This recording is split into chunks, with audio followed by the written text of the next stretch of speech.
রাত আনুমানিক 9টা হবে। চারিদিকে মুষলধারে বৃষ্টি হচ্ছে। এতটাই বৃষ্টি যে সামনের রাস্তায় কি আছে সেটাও ঠিক মতো দেখাটা দুষ্কর।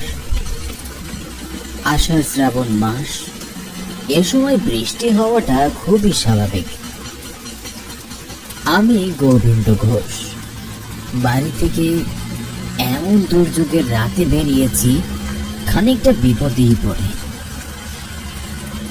ছোটবেলা থেকেই আমার মায়ের জেদের সামনে কেউ টিকে থাকতে পারে না। মা যখন যা বলবে তখন সেটাই হতে হবে। আগামী সোমবার আমার ছোট বোন কাজলের বিয়ে, আর মাত্র 2 দিন বাকি।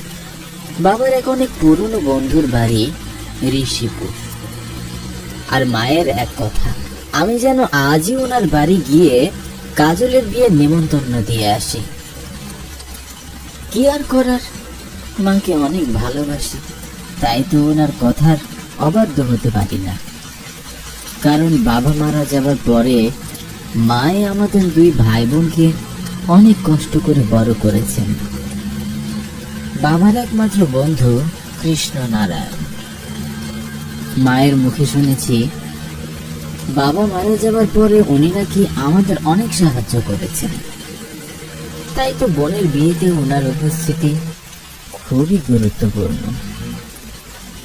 বাড়ি থেকে বেরোনোর সময় আকাশে বেশ মেঘ ছিল, তবে এমন বৃষ্টি ছিল না। এখন মনে হচ্ছে এই বৃষ্টি এত তাড়াতাড়ি ছাড়বার নয়।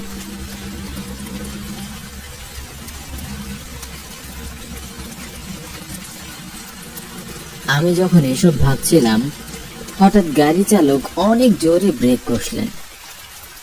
আমি গাড়ি থেকে প্রায় পড়ে যাব এমন অবস্থা। এমনিতেই মন মেজাজ খারাপ, তার উপর ড্রাইভারের কর্মকাণ্ডে বেশ উত্তেজিত হয়ে গেলাম। কি মশাই, কি গাড়ি চালাচ্ছেন আপনি? এভাবে কেউ ব্রেক করে? আর একটু হলেই তো রাস্তায় পড়ে যেতাম। চেহারা দেখে বুঝতে পারলাম ড্রাইভারটি আমার ধমকে বেশ ভয় পেয়েছে। সে আমতা আমতা করে বলল, আগে মাফ করবেন দাদা, আমার না হঠাৎ একটা কথা মনে পড়ে গেল, তাই তো তাড়াতাড়ি করে ব্রেকটা মেরে গাড়ি থামালুম। মানে দাদা, আমি আর সামনে যেতে পারবো না, আপনি এখানেই নেমে পড়ুন।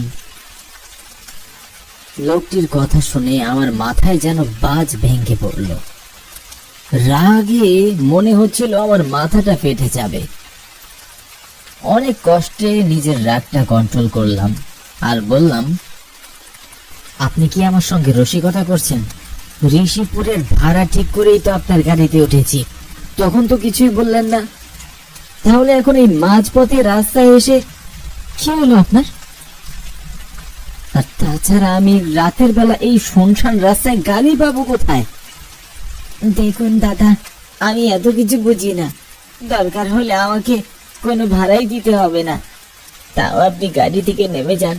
হ্যাঁ শুনুন, আপনাকে বলি, যদি পারেন পায়ে হেঁটে চলে যান, কারণ এই রাস্তায় বৃষ্টির মধ্যে কোনো গাড়ি চলাচল করে না। কোন গাড়ি চলাচল করে না কেন? আর গাড়ি চলুক বা না চলুক, আমি এত কিছু জানি না। প্রয়োজন হলে আপনার ভাড়া আরো বাড়িয়ে দিচ্ছি, তবু আপনি নিয়ে চলুন। দাদা, আমি গরিব হতে পারি কিন্তু লোভী না। আমি আপনাকে সত্যি নিয়ে যেতাম যদি বৃষ্টি না আসতো। আমি শুনেছি ঋষিপুর রাস্তায় যদি বৃষ্টির মধ্যে কোনো গাড়ি চলে তাহলে তার সাথে অনেক খারাপ কিছু ঘটে। বেশিরভাগ সময়ই সড়ক দুর্ঘটনা ঘটে। আপনি আমাকে ক্ষমা করে দিন বাবু। লোকটিকে অনেক জোরাজোরি করলাম, টাকাও বেশি দিতে চাইলাম, কিন্তু লোকটি আমার প্রস্তাবে রাজিই হলো না। লোকটি বানিয়ে বানিয়ে কি সব বলে আমাকে বোকা বানিয়ে নামিয়ে গাড়ি নিয়ে চলে গেল। বৃষ্টির মধ্যে আমি এখন একা দাঁড়িয়ে। ভাগ্যিস বাড়ি থেকে বেরোনোর সময় ছাতাটি হাতে এনেছিলাম, নইলে আরো বিপদে পড়তে হতো।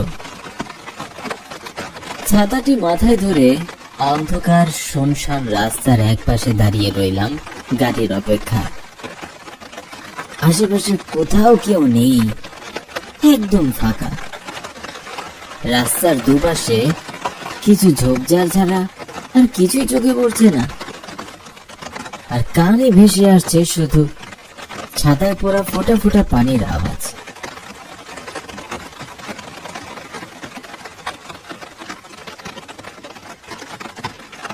বেশ কিছুক্ষণ অপেক্ষা করার পর বৃষ্টির মধ্যে দেখতে পেলাম গাড়ির দুটো হেডলাইটের আলো।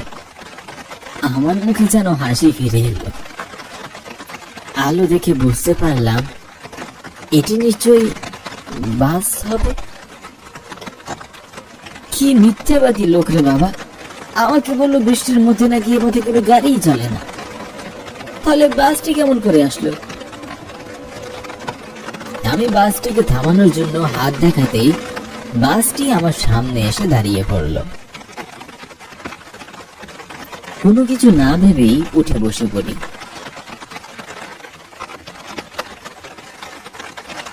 বাসে উঠে দেখি বাসের মধ্যে বেশ অনেকগুলো যাত্রী বসা, কিন্তু অন্ধকারের মধ্যে কারো চেহারাই স্পষ্ট বোঝা যাচ্ছিল না। সবাই যেন অদ্ভুতভাবে সামনের দিকে তাকিয়ে বসে আছে। আমি বাসে উঠে সবার সামনে দিয়ে এতটা ভিতরে বসলাম, কিন্তু কেউ আমার দিকে একবারও তাকালো না। বিষয়টি বেশ অদ্ভুত।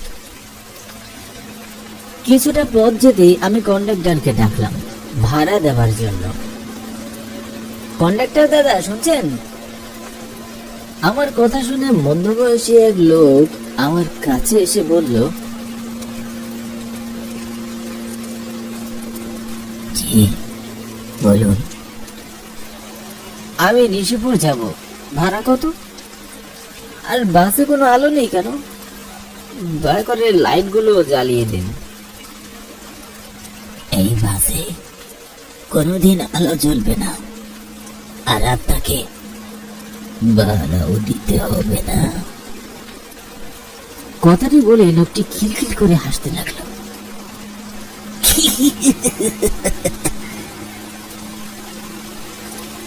মনে মনে বেশ আতঙ্কিত হলাম। পাগল নাকি রে ভাই, কি সব বলছে? যাকে আমার কি, ভাড়া না নিলে তো আমারই ভালো। তারপরও কৌতূহলবশত লোকটিকে এই রাস্তাটির কথা জিজ্ঞাসা করলাম। আচ্ছা, আমি শুনেছি এই রাস্তায় নাকি বৃষ্টির মধ্যে কোনো গাড়ি চললে দুর্ঘটনা হয়, কথাটা কি সত্যি? একদম সত্য কথা দাদা। তাই যদি হয় তাহলে আপনারা যে গাড়ি চালাচ্ছেন আপনাদের কিছু হবে না? আমাদের আবার কি হবে? আমাদের যা হবার তা তো অনেক আগেই হয়েছে। এখন যা হবার তা হবে আপনার সাথে।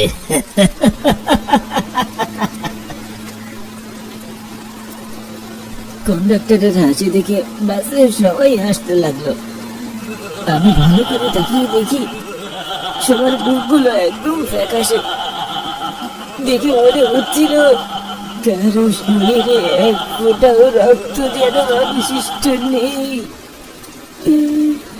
আমি লোকটির কথার কোনো সঠিক মানে বুঝতে পারছিলাম না। হা করে তাকিয়ে সবার হাসি দেখছিলাম। আমি কি বাসটিতে উঠে কোনো বিপদ কাঁধে তুলে নিলাম? কি উৎসাহের সাথে এমন সব প্রশ্ন আমার ভিতরে ঘুরপাক খাচ্ছিল। মনটাকে যেন কিছুতেই শান্ত করতে পারছি না। হাসি থামিয়ে কন্ডাক্টর আমাকে উদ্দেশ্য করে বলল, আমরা কেউ বেঁচে নেই। আমরা এরকমই এক বাদল রাতে বিয়ের বরযাত্রী নিয়ে বাড়ি ফিরছিলাম। আমরা জানতাম না যে এই রাস্তায় বৃষ্টির রাতে গাড়ি জ্বালিয়ে গেলে বিপদ হয়। আমরা মজা করতে করতে বাড়ি ফিরছিলাম, হঠাৎ আচমকা কোথা থেকে জানি আমাদের সামনে একটি পিকনিকের বাস চলে আসে। ড্রাইভার অ্যাক্সিডেন্ট থেকে বাঁচতে ব্রেক কষলে আমাদের বাসটি উল্টিয়ে যায়। তখনও আমার জ্ঞান ছিল। আমি দেখলাম আমার সামনে আর কোনো পিকনিকের বাস নেই, কিচ্ছু নেই। তখনই দেখলাম আমাদের সামনে কয়েকজন যুবক ছেলে দাঁড়িয়ে হাসছিল। এরপরে আমার প্রাণ আর আমার মাঝে রইল না। আমরা সবাই মারা পড়ি। এরপর থেকে আমাদের আত্মা এই রাস্তায় ঘুরে বেড়ায়। এই রাস্তায় যারা বিপদে পড়ে আমরা তাদের সাহায্য করি। আপনার ভাগ্য ভালো যে আপনি গাড়ি থেকে নেমেছিলেন আর আমাদের বাসের সামনে পড়েছেন। যদি তাদের বাসের সামনে পড়তেন তাহলে প্রাণ নিয়ে আর বাড়ি ফিরতে হতো না। তাদের মানে তারা কারা? কলেজের পিকনিকের একটি বাস। পিকনিক শেষ করে রাতে বাড়ির পথে ফিরছিল তারা। পথে বৃষ্টি শুরু হয়। এতটাই বৃষ্টি যে সামনে কিছুই দেখা যাচ্ছিল না। ড্রাইভারের পরেও জোর গতিতে গাড়ি চালাচ্ছিলেন। পথে মালবাহী একটি ট্রাকের সাথে তাদের দুর্ঘটনা ঘটে। বৃষ্টির মধ্যে রাতের বেলা কোনো মানুষ না থাকায় সাহায্যের অভাবে তারা মারা পড়ে। এরপর থেকে রাতে বৃষ্টির মাঝে যারা এই পথে আসে তাদের সবাইকে তারা মেরে ফেলে। এবার আপনি গাড়ি থেকে নেমে পড়ুন, তবে মনে রাখবেন এ পথে আর কোনোদিন আসবেন না। এরপরে হঠাৎ করে আমি দেখলাম আমি রাস্তার পাশে দাঁড়িয়ে আছি। কোথাও কোনো বাস বা কোনো গাড়ির চিহ্ন পর্যন্ত নেই। আমি আমার গন্তব্যের দিকে রওনা দিলাম। তবে আমি কখনো ভাবিনি আজ রাতটা আমার জন্য এমন ভয়ঙ্কর হবে। ঋষিপুর গ্রামের কাজ ছেড়ে পরের দিন সকালে বাড়ি ফিরি আর মনে মনে প্রতিজ্ঞা করি এমন পথে আর কোনোদিন পা বাড়াবো না।